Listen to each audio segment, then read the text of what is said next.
चांद से बस 1437 किलोमीटर की दूरी पर पहुंचा चंद्रयान 3। एक सप्ताह पहले ही इसरो के चंद्रयान 3 ने कर दिया बड़ा कमाल।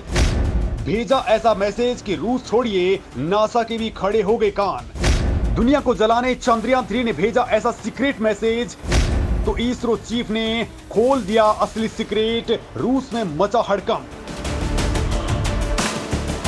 दोस्तों, हमारा चंद्रयान 3 चांद पर तेजी से आगे बढ़ रहा है, लेकिन इसी दौरान इसरो के वैज्ञानिकों ने एक और तगड़ा खेल कर दिया है। अब वो केवल 1437 किलोमीटर की दूरी पर पहुंच चुका है, लेकिन इसी दौरान इसरो ने सीक्रेटली कुछ ऐसा प्लान किया है कि दुनिया की स्पेस एजेंसियां हैरान हो चुकी हैं। और दोस्तों, इसरो का यह प्लान इतना स्ट्रॉन्ग है कि इसे जानकर के ही आप भी हमारे वैज्ञानिकों को सलाम ठोकने लग जाएंगे। और दोस्तों, भारत के वैज्ञानिकों को लेकर के अगर आप अच्छा सोचते हैं तो कमेंट करके जरूर बताइए कि हमारे मिशन को लेकर के उनको और क्या करना चाहिए।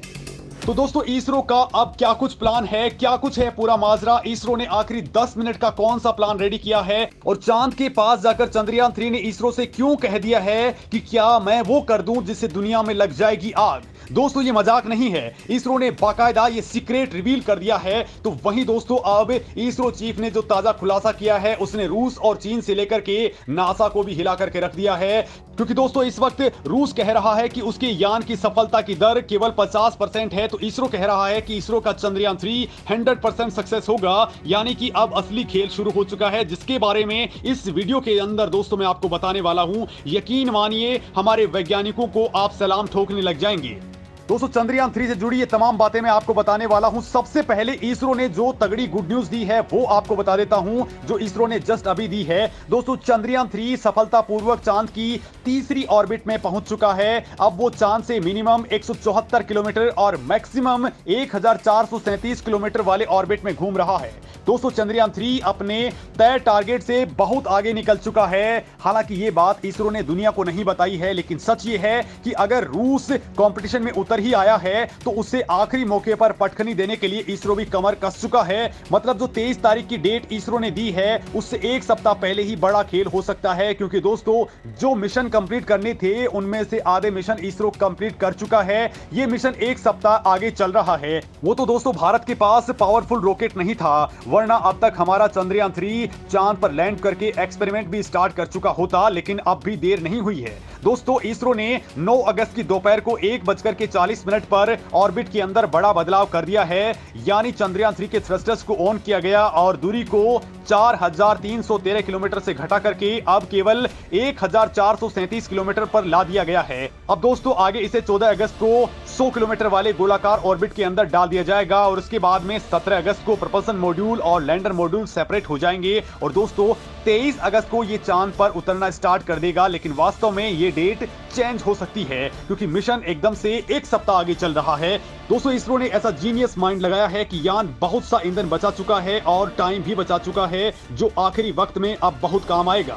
दोस्तों, आपको बता दूं कि इसरो ने एक साथ 2 बड़े प्लान्स पर काम करना स्टार्ट कर दिया है। एक तो 10 मिनट वाला प्लान और एक रूस को पटखनी देने वाला प्लान। रूस को लेकर के मामला यह है कि भारत भी खुल करके रूस से कंपटीशन में उतर आया है। चूंकि रूस एकदम से अपना यान भेज करके कंपटीशन करने को आमादा है, तो इसरो भी अब पीछे नहीं है। इसरो अब 23 अगस्त से पहले ही इसे लैंड करवा देगा। क्योंकि दोस्तों, इसरो के लैंडिंग की टेक्नोलॉजी को लेकर के कहा जा रहा है कि वो रूस से भी कहीं ज्यादा आगे है, AI से बेस्ड है और बहुत ज्यादा उम्दा है। तो वहीं दोस्तों, रूस चांद पर अपना लैंडर उतार चुका है, लेकिन अब वो तकनीक बहुत पुरानी हो चुकी है, आउटडेटेड है। तो वहीं इसरो की बहुत ज्यादा एडवांस है। इसरो के पास दोस्तों अब नए दौर का लैंडर मौजूद है। मतलब इसरो अब रूस से डायरेक्ट कंपटीशन कर सकता है। बड़ी बात यह है कि इस बार नासा भी सपोर्ट में है, तो यूरोप की स्पेस एजेंसियां भी लगातार ट्रैकिंग में सपोर्ट दे रही हैं। और इसी बीच दोस्तों, खुद चंद्रयान 3 ने इसरो को मैसेज भेज करके दुनिया में आग लगा दी है। तो वहीं इसरो चीफ ने भी कुछ ऐसा कहा है कि हलचल तेज हो चुकी है। और दोस्तों, यही है इसरो का वो 10 मिनट प्लान, जो चंद्रयान 3 की कामयाबी की पक्की गारंटी देने वाला है। लेकिन उससे पहले आप जान लीजिए कि चंद्रयान 3 ने खुद क्या बोला है भारत के वैज्ञानिकों को, जो आपको हैरान कर सकता है और रूस को शायद जलाने के काम आएगा। दोस्तों, चंद्रयान 3 ने हमारे इसरो के वैज्ञानिकों से पूछा है, आ गया हूं चांद के ऑर्बिट में, फोटो भेजूं क्या। चंद्रयान 3 ने यह सवाल दोस्तों इसरो से पूछा है, जिसमें उसने कहा है कि हे पृथ्वीवासियों, मैं चंद्रमा की कक्षा में हूं। इसरो, क्या आप कृपया मुझे कुछ तस्वीरें पोस्ट करने की अनुमति देंगे ताकि मैं उन्हें जलन महसूस करा सकूं। अब दोस्तों चंद्रयान 3 चांद की तस्वीरों के जरिए किसे जलाना चाहते हैं, रिपीट। अब दोस्तों चंद्रयान 3 चंद्रमा की तस्वीरों के जरिए किसे जलाना चाहता है, ये बात खुद आप भी समझ सकते हैं, क्योंकि इस वक्त रूस 47 साल बाद अपने चंद्र मिशन को लॉन्च कर रहा है और वो भी भारत के कंपटीशन में।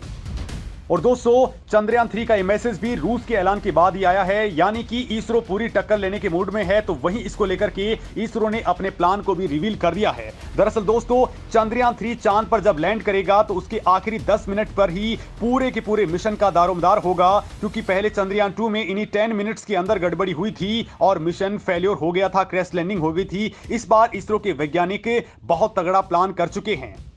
दोस्तों इस बार लैंडिंग के वक्त यान को हॉरिजॉन्टल से वर्टिकल आना होगा। हॉरिजॉन्टल से वर्टिकल दिशा में ट्रांसफर करने की क्षमता ही वो चाल है जिसे इसरो ठीक रखना चाहता है। पिछली बार यानी कि चंद्रयान 2 में यही गड़बड़ी आई थी और मिशन असफल हो गया था, लेकिन इस बार ऐसा नहीं हो रहा है, क्योंकि इसरो इस बार बहुत ही प्रिसाइज कैलकुलेशन से इंजन की स्पीड को कम करने वाला है, क्योंकि अगर तेजी से ऐसा किया गया तो यान अनकंट्रोल हो सकता है। और दोस्तों इसरो से लीक हुई रिपोर्ट्स के मुताबिक आखिरी के 10 मिनट में बहुत ज्यादा रोमांस पैदा होने वाला है। जब ये यान चंद्रमा की सतह से 30 किलोमीटर की हाइट पर रहेगा तब इसरो असली खेल शुरू कर देगा। और दोस्तों तब इस लैंडर की रफ्तार 6048 किलोमीटर प्रति घंटे की रहेगी, यानी कि इस रफ्तार से लैंडर सतह पर उतरना स्टार्ट करेगा और ये पूरा का पूरा खेल 10 से 15 मिनट का होने वाला है। दोस्तों चांद की सतह से 150 मीटर ऊपर इसरो को इसकी रफ्तार बिल्कुल जीरो के आसपास करनी है। इसी दौरान चंद्रयान ऊपर से नीचे की ओर आएगा और इसी दौरान दोस्तों ये करीब 800 किलोमीटर की दूरी भी तय करेगा। इसी दौरान दोस्तों हमारा चंद्रयान 3 7 स्टेप्स को पार करेगा, जिसका पहला स्टेप जो है वो 30 किलोमीटर की हाइट पर होने वाला है, जहां इसकी रफ्तार 1.68 किलोमीटर प्रति सेकंड होगी। इसी रफ्तार से दोस्तों ये 7.4 किलोमीटर की हाइट पर आएगा और इसे रफ ब्रेकिंग स्टेज कहा जाएगा। इसके बाद में दूसरा स्टेप स्टार्ट होगा, जिसमें दोस्तों ये 6.8 किलोमीटर की हाइट पर रहेगा। दोस्तों ये एल्टीट्यूड होल्डिंग स्टेज होगी, जिसमें इसकी रफ्तार 336 मीटर प्रति सेकंड की रहेगी। इसके बाद दोस्तों इसका तीसरा स्टेप ऑन होगा, जिसमें ये सतह से 800 मीटर की हाइट पर आ जाएगा और दोस्तों इसी दौरान इसकी स्पीड को 100 मीटर प्रति सेकंड कर दिया जाएगा। इसे फाइन ब्रेकिंग स्टेज कहा जाएगा। दोस्तों यहां पर यान की स्पीड बिल्कुल जीरो हो जाएगी और इसी तरीके से ये आसमान के ऊपर मंडराने लगेगा और 400 मीटर की हाइट पर दोस्तों इसके सेंसर पूरी तरह से खुल जाएंगे। वो स्कैनिंग करेंगे, एनालिसिस करेंगे कि कहां पर उतरना है और इसके बाद में स्टार्ट होगा फोर्थ स्टेज, जहां पर यान का ऑटोनोमस रोबोट खुद फैसले लेगा। मतलब दोस्तों यान पर कोई भी कमांड नहीं दी जाएगी और इसके बाद ये 150 मीटर की हाइट पर आ जाएगा। इसे टर्मिनल डिसेंट फेज कहा जाएगा। इसके बाद दोस्तों ये 5वें स्टेप यानी कि 6 मीटर की हाइट पर और इसके बाद में ये 10 मीटर की हाइट पर यानी कि 6ठे स्टेप पर पहुंचेगा और इसी दौरान दोस्तों एआई पूरे फैसले लेती रहेगी। इसके बाद में 7th स्टेप में दोस्तों ये डायरेक्टली लैंड करेगा और दोस्तों ये 10 मिनट्स टेरर के रहेंगे। और इसी को लेकर के इसरो के चीफ ने एक बड़ी बात कही है कि भारत चांद के ऊपर किसी भी हाल में अपने लैंडर को लैंड करवा ही रहेगा, यानी 100%, फिर चाहे किसी भी तरह के सेंसर्स और इंजन भी फेल क्यों ना हो जाए। इसको लेकर के इसरो चीफ ने तगड़ा खुलासा कर दिया है। उनके मुताबिक लैंडर विक्रम का डिजाइन कुछ इस तरह से बनाया गया है कि कोई भी दिक्कत आ जाए तो उसके दूसरे पार्ट्स काम करना स्टार्ट कर देंगे। फिर भी इसमें कोई भी दिक्कत आती है तो इसमें 1 सेकंड के 96 हिस्से के अंदर ही पूरी की पूरी परिस्थितियां बदल दी जाएंगी। ये पूरा का पूरा काम ऑटोनोमस मोड में होगा। और दोस्तों इस बार यान के उतरने के लिए इसके अंदर बहुत तगड़े इक्विपमेंट्स लगाए गए। उनमें से एक है लेजर डॉपलर वेलोसीमीटर और दूसरा है लैंडर हॉरिजॉन्टल वेलोसिटी कैमरा। दोस्तों ये दोनों ही उपकरण बहुत ज्यादा काम आने वाले हैं। लेजर डॉपलर वेलोसीमीटर जमीन पर उतरते वक्त 3D लेजर फेंक करके जमीन से पूरी की पूरी पड़ताल कर लेगा कि कहां पर जमीन ऊपर खाबड़ है, ऊंची नीची है या फिर धंसने वाली तो नहीं है, और इसी के आधार पर लैंडिंग साइट तय हो जाएगी। तो वहीं दोस्तों इसके साथ में लगा हुआ कैमरा यानी कि LHVC जमीन के नीचे की तस्वीरें खींच लेगा, यानी कि इससे पूरी तरह से पता चल जाएगा कि जमीन के अंदर तो कोई गड़बड़ी नहीं होने वाली है। मतलब दोस्तों जो गड़बड़ियां पहले हो सकती थी वो भी अब ठीक हो जाएंगी और हमारा यान पूरी तरह से लैंड कर पाएगा, यानी रूस के मुकाबले भी बहुत बड़ा परफॉर्म करने वाले हैं।